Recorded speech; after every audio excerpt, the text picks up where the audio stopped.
Salut les amis, c'est Léo, j'espère que vous allez bien. On se retrouve aujourd'hui pour une nouvelle vidéo comme prévu, parce qu'en fait je devais faire une vidéo pour expliquer un petit peu mon programme, parce que oui, j'ai un programme de muscu. Comme j'ai pu l'expliquer lors de ma première vidéo, je ne sais toujours pas si je dois fixer la caméra ou le téléphone, voilà, j'apprendrai au fur et à mesure.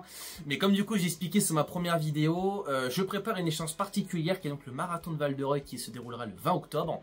Et donc forcément qui dit marathon dit forcément grosse distance, donc il faut savoir la travailler, il faut savoir l'encaisser. Et en parallèle de ça, comme je disais, moi j'ai un objectif de vie de devenir du coup athlète hybride et je veux pas seulement être bon en cardio, je veux aussi être bon en muscu. Et pour cela, forcément, il faut aussi des entraînements de muscu, il faut également bien manger, il faut également bien dormir. Et comme je disais première vidéo, moi je suis quelqu'un qui n'aime pas travailler sous pression, je n'aime pas travailler sans cadre. Il me faut un cadre pour vraiment prendre plaisir dans ce que je fais et surtout m'organiser, parce que voilà, j'aime bien aussi quelquefois travailler un petit peu à l'improvisation entre guillemets, donc sans avoir de cadre, mais je trouve que ça a ses limites et ça s'applique seulement dans certains cas précis, tu vois. J'ai pas d'exemple qui m'est en tête, mais je sais qu'il y a des gens qui adorent travailler dans l'improvisation, dans la pression et machin, parce que ça les booste à aller justement plus loin et aller, ça les tire vers le haut tout simplement. Moi c'est plus le contraire, sous pression j'oublie beaucoup de choses et des choses que je fais pas correctement et du coup au final j'ai beaucoup de regrets, donc je me dis finalement voilà, vaut mieux que je travaille dans un cadre particulier avec un programme écrit noir sur blanc, comme ça je suis tranquille, juste à le respecter et puis on est bon. Voilà. Deux petits détails également. Premier détail, c'est que vous allez voir, du coup on va passer d'ici peu du coup sur mon PC pour que je puisse vous montrer le programme. Le programme du coup en lien avec le cardio est déjà défini et tout est bien écrit. Je vous expliquerai comment j'ai fait pour me le procurer. Donc tout est écrit, toutes les séances, les compositions de séances, etc. Tout est ok. Par contre côté muscu, j'en ai fait un vraiment en deux spi, parce qu'en fait ce qu'il faut savoir c'est que j'avais déjà fait un fichier Excel en fait qui regroupait ma séance de muscu. Mais en fait sur ce fichier Excel, je parle uniquement des séances types, je parle pas de la composition des séances. Et les noms des exos, je les connais pas par cœur. Je sais précisément ce que je fais quand j'arrive en salle, mais je les connais pas par cœur. Je saurais pas vous donner comme ça le nom de l'exercice. Donc c'est pour ça que voilà, je parlerai de ce que je fais globalement dans les séances de muscu, mais je referai une autre vidéo plus tard pour vraiment rentrer à fond dans le détail, notamment quand j'aurai de quoi des recs, notamment pour illustrer un petit peu ce que je dis, parce que j'ai pas beaucoup de recs encore de moi à la salle pour pouvoir illustrer ce que je dis. Donc voilà, ça va surtout être concentré sur le cardio, sur mes séances de cardio, sur ce que je fais pour préparer le marathon. Et encore une fois, deuxième petit détail, je le dirai à chaque début de vidéo je pense, le but de cette chaîne c'est pas de montrer des choses qu'il faut absolument faire, enfin je veux dire faut pas faire comme moi quoi. Voilà, je suis pas prof, j'ai pas de diplôme en lien avec le sport en particulier. Donc voilà, moi le but c'est juste de documenter ce que je fais, montrer ce que je fais et montrer ce qui fonctionne sur moi. Mais encore une fois, je suis complètement à votre écoute parce que le but aussi c'est de pouvoir améliorer ce que je fais pour être le plus optimal possible encore une fois. Donc je suis bien conscient que c'est pas parfait, il y a forcément des choses à améliorer. Donc c'est pour ça que s'il y a des choses comme ça qui vous tracassent un petit peu, des questions que vous vous posez ou si des conseils que vous pouvez me donner pour m'améliorer, n'hésitez pas à me le donner en commentaire.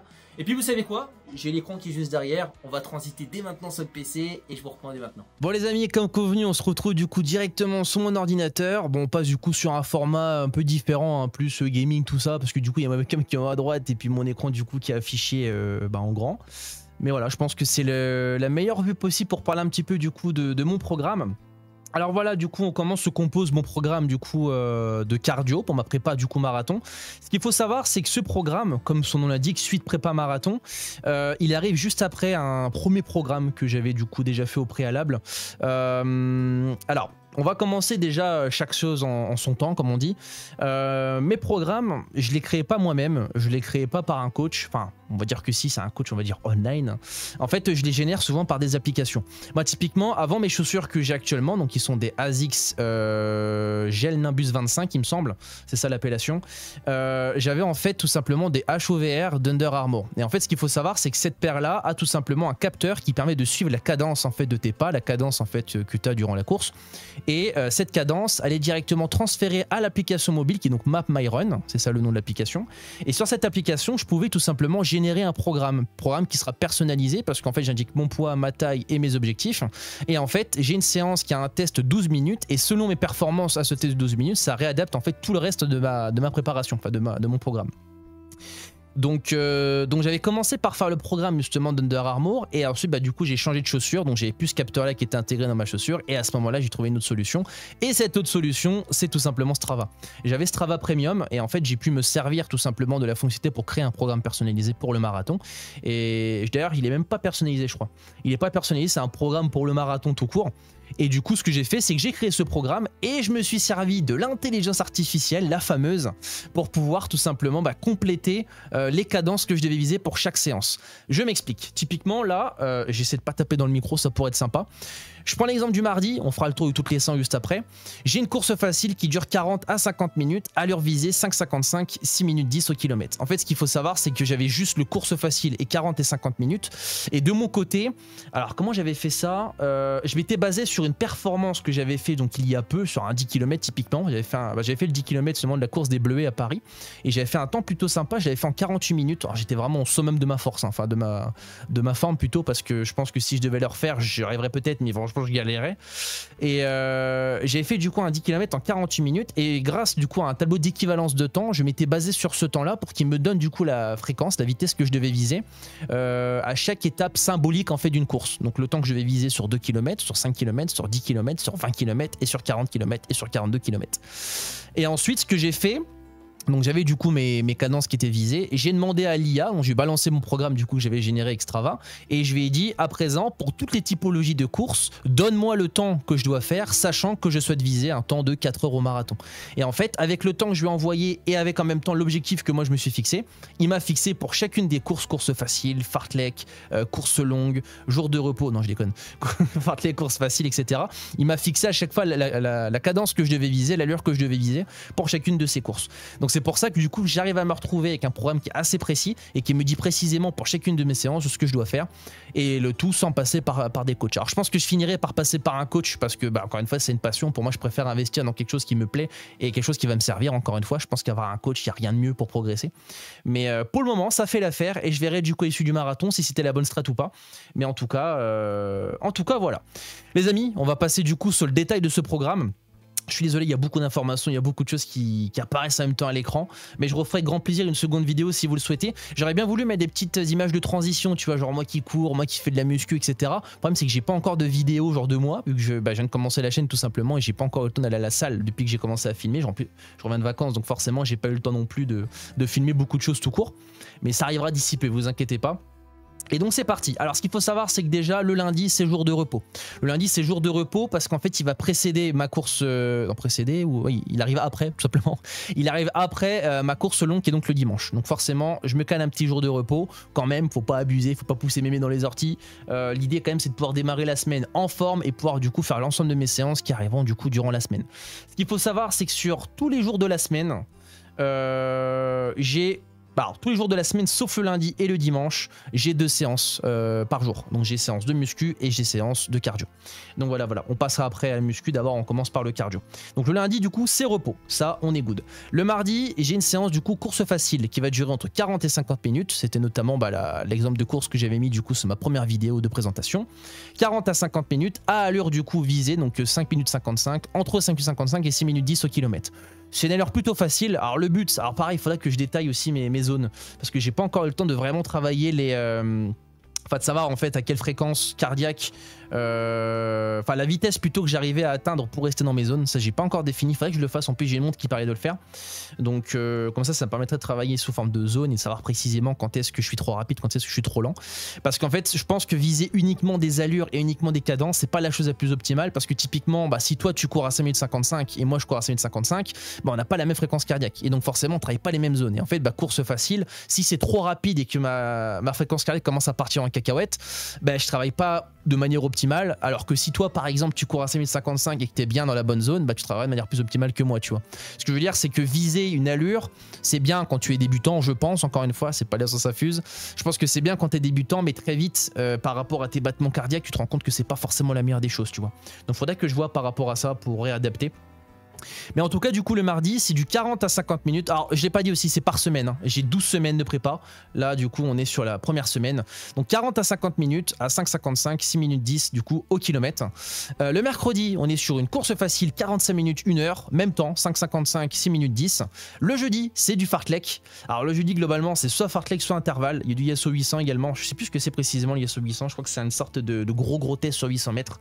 Mais pareil c'est du fartlek. Cette fois-ci c'est du 50 minutes minutes 1h10. Et en fait l'idée c'est de faire du coup, alors le fartlek c'est assez particulier, je connaissais pas du tout cette manière de s'entraîner, mais c'est très intéressant et ça passe surtout très très vite. Alors c'est très dur hein, mais ça passe très très vite. En fait je dois faire 10 séries, entre 10 et 12 séries d'une minute à intervalle rapide. Donc le rapide c'est entre 5 minutes 10 et 5 minutes 25 au kilomètre, et encore je dis rapide, c'est pas très très rapide, enfin pour ce que je fais moi c'est pas extrêmement rapide, et une minute de récupération, donc que j'appelle une minute lent entre chaque, qui est là entre 6 minutes et 6 minutes 15. Et dans ces 50 minutes je comprends l'échauffement et le retour au calme. Donc voilà, le vendredi c'est jour de repos, ou course facile. Parce que clairement, pareil, je suis arrivé à un stade assez avancé de la prépa, je me permets de caler quelques petites courses quand même, tu vois, ça me fait plaisir de courir, c'est plus que simplement un programme, tu vois, que je suis, c'est une passion, donc c'est pour ça que ça me dérange pas de caler des courses supplémentaires tant que physiquement j'arrive à le tenir. Le samedi, c'est encore course facile, 40 à 50 minutes, 5,55, 6 minutes 10, et le dimanche, course longue cette fois-ci, 1h30, 2h, donc je vise pas un nombre de kilomètres en particulier. En général, alors 1h30, 2h, faudrait que j'aille voir sur mon Strava, mais en général, c'est plus de 15 km quoi. C'est entre du 15 et du 20 km, donc c'est plutôt pas mal. J'avais lu quelque part qu'en général, quand tu fais une prépa comme ça d'un marathon, typiquement, tu fais jamais du 40 km. Tu vas jamais au-delà du 30 km parce que c'est trop dur à encaisser et au final, c'est pas forcément intéressant, tu vois. Alors, c'est intéressant, j'irais bien voir durant la course, du coup, les sensations que j'ai. J'ai l'impression que quand tu fais un marathon, c'est arrivé au 30e kilomètre, c'est du mental, tu vois. Alors, c'est du mental entre guillemets. C'est-à-dire que tu n'es pas préparé physiquement, tu n'as jamais couru une distance aussi grande que 30 km, ou alors si, mais très peu de fois, tu vois. Et le but surtout, c'est de lutter le plus longtemps psychologiquement pour atteindre les 42 km, tu vois ce que je veux dire. Et du coup, le fait de t'entraîner intensément comme je le fais là, ça me permet de mieux supporter ce qui se passera après le 30 km. Et je pense que c'est comme ça, je pense qu'il faut voir les choses. Vu qu'on s'entraîne jamais ou très rarement au-delà du 30 km, c'est plus en gros, tu essaies de vaincre les barrières que tu vas te générer psychologiquement pour faire les 12 derniers kilomètres le mieux possible, tu vois. Donc voilà, vous me direz en commentaire si quelqu'un en a déjà fait du coup des marathons, des courses comme ça longue durée, et si c'est comme ça qu'il faut le voir ou pas. Donc ça c'était la première semaine. Alors deuxième semaine, je vais juste parler de ce que je n'ai pas encore parlé parce que j'ai pas faire les 12 semaines comme ça va être beaucoup trop long. Mais du coup, jour de repos toujours le lundi, ça change pas jusqu'à la fin du programme. Le mardi, donc du fartlek, 50 minutes 1h10, donc c'est la même séance globalement. Ah non, c'est pas la même séance. C'est pas la même séance, excusez-moi. Enfin, c'est globalement aussi, c'est quand même la même séance. La seule différence, c'est qu'au lieu de faire d'une minute rapide, on fait du 30 secondes rapide. La cadence, c'est la même. Je pense que je devrais peut-être réduire, enfin, augmenter un peu la cadence parce que vu que c'est 30 secondes quand même moins rapide, je pense qu'à mon avis, je pourrais taper un peu plus rapide. Enfin, 30 secondes du coup, je veux dire en moins. Donc voilà, toujours une minute de lent pour récupérer du coup entre les deux, et échauffement et retour au calme inclus. Sinon, c'est aussi du 50 minutes et du 1h10. Après course facile, là on a encore du fartlek. Fartlek cette fois-ci c'est en 5-6, donc c'est entre 5 et 6, et cette fois-ci c'est 2 minutes, entre 5-10 et 5-25 au kilomètre, avec encore une fois une minute du coup lente entre les deux pour récupérer. Donc pareil, à voir, là pour le coup c'est du 2 minutes, donc je pense que je peux rester sur cette cadence. Mais encore une fois, le programme que j'ai généré par Strava, il reste quand même vachement générique. C'est un programme, on va dire, un peu lambda en fait pour le marathon. Donc il faut pas que j'hésite en fait à le modifier au fur et à mesure. Là où justement Under Armour me générait un truc qui est adapté selon du coup mes performances, là c'est purement générique. C'est moi qui ai été faire les recherches après, notamment avec l'IA Perplexity si vous connaissez. J'ai été faire les recherches pour du coup mes cadences visées, etc. Je pense qu'il faut pas hésiter à monter si je vois que ça commence à être trop simple. Là je suis vraiment dans le début, donc ça va, je peux pas trop voilà, je tape dans le micro, je peux pas trop dire que c'est simple, mais si vraiment je vois que c'est trop simple, j'hésiterai pas à monter un petit peu la cadence, parce qu'il faut pas non plus que je me repose sur les lauriers, tu vois, sur mes lauriers. Ce qui est bien, c'est que je déforme toutes les expressions que je dis, tu vois. Je sors des expressions, je les déforme pendant que je les dis, donc c'est cool. Je réinvente même le français. Le samedi, du coup, course facile et course longue le dimanche. Cette fois-ci, on est plus sur du 1h45, 2h30, même allure, 5,56 minutes 5. Donc là, pour le coup, on vise, ouais, je vais peut-être viser un peu plus que du 20 km. Hein. On va être sur du 20, entre 20 et 25, je dirais. Donc voilà. Ensuite, course facile cette fois-ci qui tape du coup sur du 1h20 et 1h30, donc à rythme 5,55, 6,10. On est quasiment sur une course longue, quasiment. Bon, en durée, forcément, on est moins que sur une course longue, mais au niveau de l'allure, on est quasiment sur de la course longue. Course facile le lendemain de 45 minutes 1h, là vraiment on monte en volume. Hein. Là le but c'est vraiment de courir, faire beaucoup de kilomètres. Le jeudi, on est sur un intervalle en vitesse de croisière. Alors, La vitesse de croisière, je ne l'ai pas calculé. À peu près, je pense que je suis sur du 11 km/h en vitesse de croisière. Faudrait que je puisse le définir précisément pour pouvoir savoir du coup la vitesse à laquelle je dois viser. Mais il me semble déjà que c'est intervalle, enfin c'est vitesse de croisière du marathon. C'est la vitesse à laquelle je compte en fait me stabiliser, rester en moyenne le plus longtemps possible. Donc normalement, ça devrait être du 5,55, on va dire, 5,55, 6 minutes. Ouais, je pense à peu près. Alors ce qui m'étonne, c'est qu'en dessous, c'est 50 minutes, 1h10. Et surtout, c'est du 3 x 4 x 1600 mètres à 5,25, 5,40. Bon, tu me diras, c'est à peu près dans les temps. C'est un peu plus rapide que ma vitesse, je pense, ma vraie vitesse de croisière. Mais en tout cas, ça me semble plutôt logique. Avec 400 mètres de récupération, donc à 6 minutes 15, 6 minutes 30 au kilomètre. Et avec du coup échauffement et retour au calme inclus. Là, je pense que ça va piquer. Là je pense que ça va sérieusement piquer parce que du 1600 mètres... c'est du 1,6 km, c'est-à-dire que tu vas devoir taper cette allure-là sur 1,6 km. Bon, en vrai, non, ça va, hein, ça va. Moi, je pense vraiment qu'arrivé à la semaine 3, il faut que je monte en fait le temps. Parce que c'est déjà à peu près ce que je fais là. Je suis capable, je pense, de faire du 8 km en 5 minutes 19, tu vois. Donc c'est pour ça que je pense que les intervalles sont vraiment pas assez rapides. Il faudra vraiment que je les monte. Dites-moi en commentaire ce que vous en pensez, mais je pense vraiment qu'il faut que je les monte parce que c'est quand même relativement aisé, je pense. Vendredi, jour de repos, course facile pour le samedi et la course en accélération progressive d'1h30. Donc en gros, je démarre à 6 minutes au kilomètre et le but c'est de monter jusqu'à atteindre les 5 minutes 30. Et en 1h30, donc en fait, il faut que j'arrive à savoir combien de kilomètres je fais en 1h30 et du coup, je pourrais savoir précisément quand est-ce qu'il faut que je commence à monter pour adapter ma vitesse. Ou alors globalement, je me dis, ok, je fais 20 minutes, je fais du 0 jusqu'à 20 minutes à 6 km. Enfin, 6 minutes au kilomètre. Après, je fais du 20 au 40 à 5,40 au kilomètre. Et après, je fais la fin à 5 minutes 30. Tu vois. Ça pourrait être sympa de le faire comme ça. À voir comment je me débrouillerai. Ensuite, semaine 4, donc on a du fartlek. J'ai viens de cracher un gros postillon. On a du fartlek dans 50 minutes, 1h10, donc du 6 x 8, donc entre 6 et 8 plutôt, donc à 90 secondes de rapide. Donc pour le coup, c'est du rapide. Donc là, c'est du 5,10, 5,25. Là, ça commence à être un peu plus rapide. Avec 90 secondes de lent, du coup, entre 6 minutes et 6 minutes 15. Et pareil, échauffement et retour au calme inclus. On a du tempo pour le jeudi. Intervalle tempo, cette fois-ci c'est du 3 x 2000 mètres, donc 3 x 2 km, entre du 5,15 et du 5,30. Donc tu vois, là on voit que la cadence commence déjà à monter. Je me rappelais plus que j'avais demandé comme ça à monter la cadence, mais là on voit bien que ça commence à monter, donc c'est intéressant. Mais à voir si je le fais pas plus tôt. Parce qu'après, on est quand même que semaine 4, donc ce serait pas déconnant non plus de commencer à monter semaine 4. Mais ouais, à voir. Jour de repos, course facile, course longue, là entre 2h et 3h, là ça va sérieusement commencer à piquer, là je pense qu'on va taper on va quasiment taper le 25-30. Et la course longue du coup de la semaine 5, là on tape les 30 normalement. Mais normalement j'irai pas plus loin que 30. Si je me trompe pas, ouais tu vois on va pas plus loin que là. À 3h30 quand même. Bah je refais en fait une semaine 9, je refais en fait une course longue de 3h30. Donc ouais, sinon en général je tape pas plus loin que le 30 parce que c'est très fatigant, notamment sur le corps et le système nerveux, c'est quand même pas intéressant. Donc voilà. Là du fartlek, bon j'explique pas, vous l'avez compris la logique, hein, sauf que c'est entre 5 minutes 10 et 5,25. Course facile, course tempo. Alors le tempo c'est 20 à 25 minutes de tempo, donc entre 5,15 et 5,30. Et le reste, c'est de la récup, enfin c'est échauffement et récupération. D'ailleurs j'ai pas mis le temps que je vais mettre en récupération. Pareil, ce sera on va dire du 6,40, 6,50, 50. Ça va être du 5,50 plutôt et du 6 minutes au kilomètre. Course facile, course longue avec fin rapide.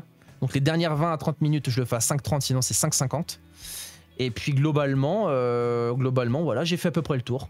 Alors il y a du Yasso 800, pardon. Alors le Yasso 800, c'est sur du 800 mètres, c'est ça. En fait, c'est du 8 à 10 fois 800 mètres. Et je dois viser du 3,58. Alors, tu me diras, non, c'est faisable. En fait, le temps me fait peur, mais c'est carrément faisable, le 3,58. D'ailleurs c'est vachement précis quand même. Pourquoi 3,58? Je sais pas. Je sais pas pourquoi du 3,58, mais c'est carrément faisable. C'est carrément faisable. C'est quasiment 1 km de sprint quoi. Et je vais faire ça 10 fois. Donc non, je pense que c'est faisable avec 400 mètres de récup, avec quasiment un demi-kilomètre de récupération entre chaque sprint. Ça devrait le faire. Donc voilà, course longue, fin rapide, course longue, course tempo. On a vu ça tout à l'heure. Fartlek, course facile, course à l'allure cible. Alors ça c'est les appellations qui changent, mais globalement c'est pareil, hein. J'ai une allure du coup, ouais, je dois viser du coup l'allure marathon, donc à 5 minutes 41, et je dois faire 40 à 50 minutes, et ensuite du coup j'ai l'échauffement qui est avant, et j'ai la fin de course du coup qui est après, retour au calme. Donc voilà, je vais pas rentrer davantage dans le détail parce que globalement c'est de la répétition. Juste si vous le souhaitez, alors juste aussi, la semaine 12, j'ai des choses de prévues. Mais je pense qu'à mon avis, je ferai pas beaucoup de séances semaine 12. Je ferai que des courses faciles et j'en ferai moins. Parce que le but, c'est pas de se cramer avant la course. Et je pense qu'il faut vraiment que je sois en forme pour celle-ci. Donc c'est pour ça que j'éviterai de me cramer. Donc à mon avis, semaine 12, il y aura peut-être 1 ou 2 séances grand max, mais pas plus. Et ce que je voulais dire aussi, c'est que si vous souhaitez retrouver mon programme, je mettrai le lien directement du coup en description. C'est vrai que du coup, je suis pas vraiment dans le détail. C'est vraiment superficiel comme analyse. Et comme présentation, j'ai pas envie de faire une vidéo très très longue et je pense que voilà, il y a tellement de chiffres qu'à un moment ça risquerait de vous saouler aussi. Donc je mettrai tout en description, dites-moi ce que vous en pensez. Et vous pouvez le reprendre avec grand plaisir. Hein. Voilà, je l'ai récupéré de façon sur Strava, donc ça m'appartient pas. Donc peut-être que c'est pas bon ce que je suis en train de partager un programme qui était de base pas censé être gratuit. Mais voilà, pour ceux qui ne le savent pas, j'ai récupéré, donc j'ai Strava Premium et j'ai pu du coup me connecter, cliquer sur programme de marathon, je sais plus quoi, j'ai plein de trucs, j'ai semi-marathon, marathon et tout, j'ai cliqué sur marathon et ça m'a généré du coup un programme. Alors je l'ai modifié, hein, c'est pas, quand je dis c'est pas exactement le programme qui m'était offert par Strava, mais en tout cas voilà, c'est ce que je vise moi comme programme pour cette prépa marathon. Donc voilà. Alors évidemment, si vous le reprenez, faites gaffe quand même aux allures visées et faites gaffe à votre performance à vous, quoi. Si vous êtes capable de directement commencer par ce programme qui, je le rappelle, est quand même une étape supérieure de ma progression, enfin de la progression en général qu'on peut faire en cardio. C'est pas un programme pour débutants, donc c'est pour ça que voilà, n'hésitez pas à modifier comme vous le souhaitez et peut-être commencer par un programme un peu plus simple avant de commencer. Et du coup, comme je disais, il y a souvent 2 séances par jour. Vous le verrez de toute façon sur mes stories Instagram. Et typiquement, le lundi c'est repos. Le lundi en général, voilà, je me crame pas, c'est le début de semaine, donc on démarre tranquillement. Même si souvent ça manque quand même de démarrer la semaine sans séance, enfin sans séance plutôt. Donc des moments je me colle une petite séance de muscu, ça fait plaisir. Donc voilà. Sinon le lundi c'est repos. Le mardi c'est pec triceps. Alors j'ai pas noté les exos et je serais incapable de vous le dire à l'oral et j'ai pas de vidéo pour illustrer ce que je dis, donc je vais peut-être pas trop rentrer dans le détail. Mais globalement, je fais du DOP couché à la barre. Donc DOP couché à la barre. Ensuite je passe sur du push press. Alors push press haut, je sais qu'il y a plusieurs inclinaisons pour le push press. Tu as le push press très haut, donc vraiment tu emmènes ça très très haut, tu travailles la portion haute du coup des pecs. Tu as le push press du coup mid, donc le mid si tu l'envoies vers toi, donc devant. Et là pour le coup tu travailles portion je suppose moyenne des pecs, haut et moyen. Et tu en as une qui est plus basse, tu démarres vraiment plus bas et tu ramènes aussi mid. Et pareil, ça travaille globalement, je pense, ça travaille globalement la même portion du coup. En fait, ce qu'il faut savoir, c'est que du coup, tu as 2 push press qui se ressemblent globalement. Tu en as un qui est un peu plus dur que l'autre, mais globalement, c'est à peu près pareil. Et tu as le push press haut qui est complètement différent, qui travaille le haut des pecs. Et typiquement, moi, je mets beaucoup moins lourd du coup sur le push press haut, pardon, c'est compliqué à dire, parce que c'est dur d'emmener le mouvement et c'est une portion qui est sous-développée, en tout cas dans mes pecs, je trouve, je pense comme de nombreuses personnes. Donc c'est pour ça que voilà, je mets souvent moins lourd. Je suis à peu près sur du 20 à 30 kg. Par contre, le reste, j'arrive à taper du 60 kg, alors 60 kg avec difficulté, mais 60 kg quand même, donc c'est plutôt intéressant. Et par contre, au DOP couché, j'en ferai une vidéo dédiée à cela. Je suis vraiment pas bon au DOP couché par rapport à morphologie. Je suis à 1m78 pour 84 kg et je suis à grand max en in-rep à 95 kg DOP couché. Alors, faut pas sous-estimer les performances, ça, je suis bien d'accord, sachant qu'on voit des perfs sur les réseaux monstrueux, c'est pour ça qu'on se sous-estime. Mais j'aimerais bien pouvoir passer la barre des 100 kg. Ce serait un objectif que je me fixe d'ici peu, ce serait quand même le premier gros truc que j'aurais fait en muscu, tu vois. Mais pour ça, je suis conscient qu'il y a une technique, je suis conscient aussi qu'il y a beaucoup de choses à faire pour progresser, il faut bien manger, il faut bien dormir, il y a une vraie exécution derrière, enfin une technique, donc il faut que je progresse par rapport à ça. Je ferai, je pense, différentes vidéos pour montrer un petit peu typiquement ce que je fais en muscu et comment je l'exécute. Donc pareil, j'entendrai vos retours pour m'améliorer. Et globalement pour les pecs c'est à peu près tout. Je vais aussi du coup sur une machine, vous savez, c'est alors c'est pas l'oiseau, mais ouais, c'est une machine aussi où tu ramènes au centre, tu vois, tu ramènes au centre, ça travaille le côté des pecs et le centre aussi des pecs quand tu ramènes. Et ça je mets pas très très lourd parce que j'ai un peu mal à l'épaule quand je le fais celle-ci, donc je force pas trop, mais voilà. Et après du coup je passe sur le triceps, je me mets à la poulie, hein, vous connaissez la poulie, voilà, 2 exos triceps, alors le tirage vers le bas et le tirage en arrière que je ramène comme ça, donc voilà, j'ai 2 exos pour les triceps, c'est globalement ce que je fais tout pour les triceps. Parfois je fais un peu de dips aussi à la machine, mais sinon pas plus que ça me suffit. Je suis bien congestionné, puis vu que en travaillant les pecs, tu travailles aussi le triceps, vu que c'est un mouvement de pouce, enfin de pousser quoi, de push. Forcément tu travailles un peu les triceps aussi, donc le but c'est vraiment juste de les isoler pour bien terminer la séance, mais globalement ils sont déjà bien entamés, donc c'est pour ça que 2 exos voire 3 me suffisent quoi. Le mercredi on est du coup sur une séance biceps dos. Alors dos c'est ma séance préférée carrément. Biceps je fais un exo de curl, alors 2 exos de curl. Je fais du curl marteau. Donc je le fais à peu près à, je dirais 18. Je crois que je suis à 18 kilos, il me semble. Je sais plus comment font les haltères précisément, mais je crois être à 18 kilos. Et j'enchaîne du coup. Alors, je l'ai pas dit aussi, en muscu, je fais tout le temps des 4 séries et enfin, je vais à l'échec. En gros, j'essaie de faire du minimum 8 reps et maximum 12 reps. Et en fait, si je vois que j'arrive à faire plus que 12 reps, c'est que le poids est trop léger. Du coup, je monte le poids pour vraiment aller au max de l'échec. Et le minimum vraiment syndical, c'est 6 reps, mais j'essaie en général de viser le 8 reps. Et si j'arrive à rester entre le 6 et le 8, c'est que je suis dans le bon poids et qu'il faut que je progresse. Et le jour où je vais largement plus que le 12, c'est qu'il faut que je monte de poids du coup pour monter en poids du coup sur cet exercice là. Donc voilà. Donc 2 exo curls du coup pour le biceps. Donc curl du coup marteau et le curl normal du coup assis sur un siège, curl araignée. Qui est très très dur d'ailleurs, je mets beaucoup moins lourd sur le curl araignée. Et pour le dos, alors là le dos, les exos dos, j'en fais mais je connais pas les noms clairement. Je fais donc là ça c'est la machine par rapport au dorsaux. J'adore cette machine là. Et franchement je kiffe de ouf. Belle sensation en plus c'est vraiment intéressant. Je fais du loro. Donc le loro à la machine. Donc là je suis à 80 kg à peu près. Celle que j'ai dit avant par rapport au dorsaux, je suis à 40 kg. Moi j'étais à 60 mais l'exécution était pas bonne, du coup je suis revenu sur du 40. Je fais aussi du... alors je fais tous les mouvements à la caméra, hein, je suis désolé. À la poulie, hop, je ramène comme ça vers le bas, pareil pour les dorsaux. Et très intéressant aussi, j'aime bien, je fais pas très très lourd mais j'aime bien aussi. Et globalement, bah, je crois que ça pourrait tout pour le dos. Hein. Je fais du rowing aussi à la machine. J'aime beaucoup les machines. Et puis voilà. Et après, je termine par du bicep. Du coup, 2 exos du coup pour le curl. Pec triceps pour le jeudi. 2e séance de la semaine. Je retravaille exactement les mêmes mouvements du coup que le mardi. Donc je ne vais pas rentrer dans le détail. Le vendredi, c'est pareil. C'est la même séance que le mercredi pour les biceps et pour le dos. Et enfin, le samedi, j'ai une séance épaule. Séance épaule, j'adore aussi en plus samedi matin. Du coup, c'est génial. Il n'y a pas grand monde à la salle. Et c'est le début du week-end. Donc ça fait carrément plaisir. Et pour le coup, j'ai bien progressé au niveau des épaules. J'essaierai de faire apparaître au montage du coup une progression. Enfin, je sais pas s'il y a une photo de moi avant. Mais j'ai toujours une petite fragilité au niveau des épaules. J'avais souvent mal aux épaules. Et j'avais en fait un très gros déséquilibre entre l'arrière d'épaule et l'avant d'épaule. J'avais l'avant qui était beaucoup plus développé que l'arrière. Alors c'est plutôt logique en général parce que en fait dans tous les mouvements que tu fais au quotidien, tu utilises davantage l'avant de l'épaule plutôt que l'arrière. D'autant plus que si tu as commencé, mais décide-moi, je t'ai dans le micro. Si tu as commencé à faire un petit peu de sport avant d'aller à la salle, souvent tu as fait des pompes, souvent tu as fait ce genre d'exercice là. Et du coup en général tu travailles davantage l'avant d'épaule plutôt que l'arrière. Et du coup, ce qui faisait que j'avais tendance à me tenir un peu comme ça, tu vois, les épaules vers l'avant. Et je suis bien content parce que j'ai bien progressé aux épaules. Et je peux quasiment dire que c'est l'un de mes points forts, les épaules maintenant. Parce que, typiquement, alors je fais du push épaule, quoi, à la machine. Je tire pas les machines, je suis désolé. Et typiquement, avant, j'étais à 20 kg, je galérais à faire 12 reps. Et maintenant, je peux monter à 45 et faire 4 x 12 reps, tu vois. Donc, c'est plutôt cool. Alors, c'est pas un truc incroyable, mais c'est plutôt cool. Donc, voilà. Après, sinon, je fais de l'élévation latérale à la poulie, ça j'adore aussi. Tu mets très très peu, enfin tu mets pas beaucoup de poids, mais vraiment j'adore. Tu sens vraiment bien les épaules. Et là pour le coup, je vais vraiment à l'échec de chez l'échec. Donc voilà. Petit point faible au niveau des épaules. Alors je fais l'oiseau. J'ai une machine dans ma salle pour faire l'oiseau, tu vois, machine assistée.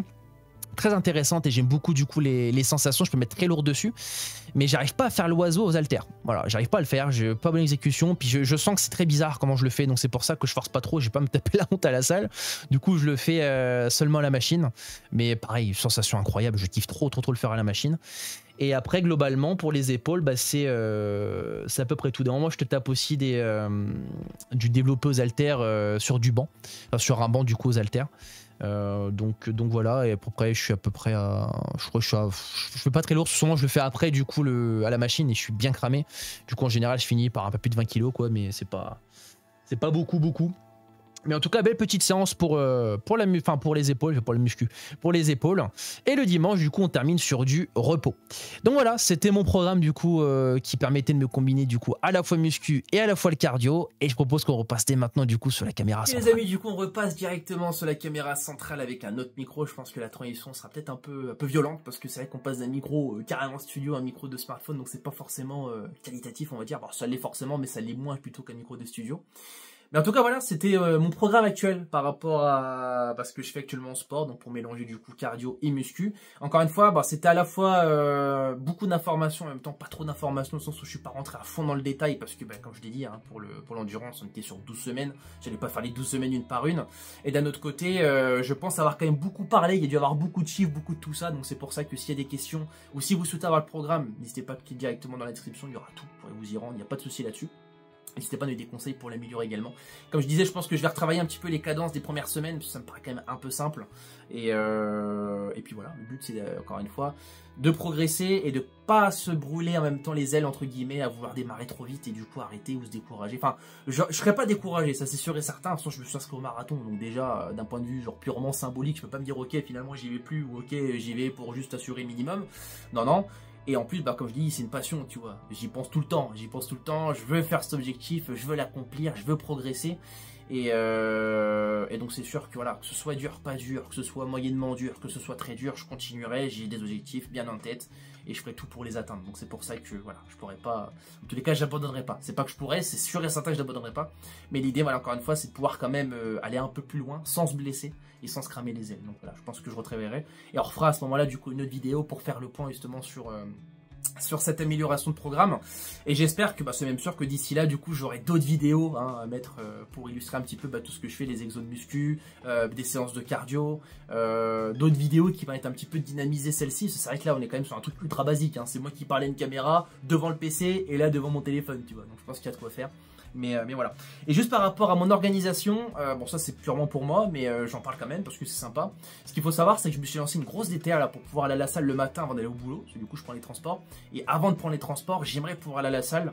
Déjà parce que c'est bien, je commence la journée bien plus tôt. Moi j'ai toujours été j'ai pas toujours été un lève-tôt, mais depuis quelques années, je m'efforce de me lever tôt et d'avoir en même temps mes 8 heures de sommeil. Parce que je considère que je suis moins productif le soir et j'ai beaucoup moins de choses en général à faire le soir que le matin. Donc c'est pour ça que voilà, je me couche tôt le soir, petite série et je m'endors direct, tu vois, donc c'est cool. Et le matin, j'ai même levé tôt parce que cette sensation de dire que tu te lèves avant tout le monde, elle est incroyable, je kiffe trop. Et en plus quand tu vas à la salle, des moments j'arrive même à la salle est encore fermée. Elle ouvre devant moi, tu vois. Et c'est incroyable, genre tu dis, waouh, t'es vraiment là avant tout le monde, il n'y a personne.